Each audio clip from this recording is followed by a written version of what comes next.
We continue with our topic, geometric construction.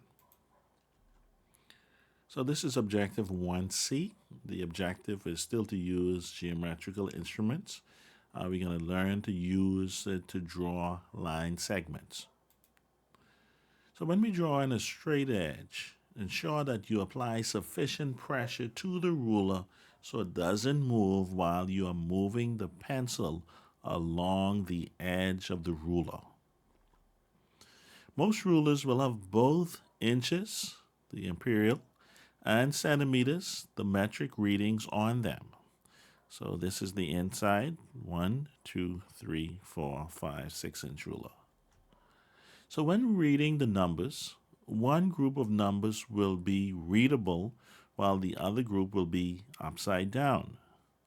So we can see that here. This allows you to use the side you need without much confusion. Okay. Should you need to switch from inches to centimeters, spin the ruler 180 degrees. So now we can see we're going from 0, 1, 2, 3, 4, all the way to 15. So that means 6 inches is approximately 15 centimeters. Who knows when that information will be useful. So whether you are drawing a line segment in metric or imperial, we always begin at 0. Now, 0 is the starting point. Notice there's no 0 on the inch, but the first line here is our 0. If that's missing, it's going to make it a little bit difficult for you. But you could always use a compass to etch in a mark if you can find it by, of course, using another ruler to measure.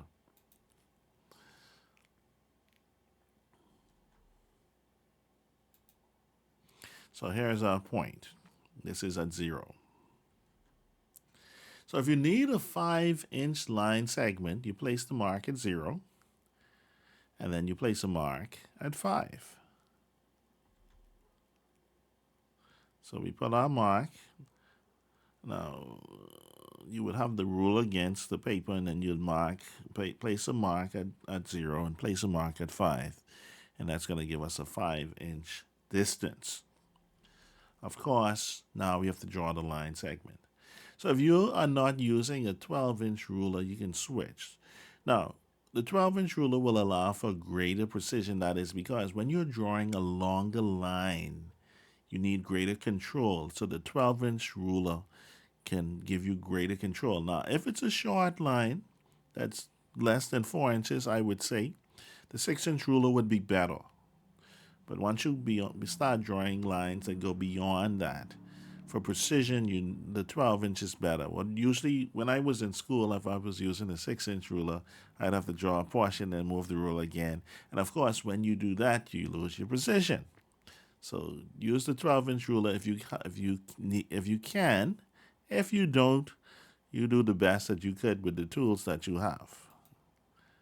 So when you are called to label this line segment now, we use capital letters at each end. So we'll label this as A and B. So this line segment's name is AB, and it's a good custom to put the length of the line segment on the line. You can put it above or below.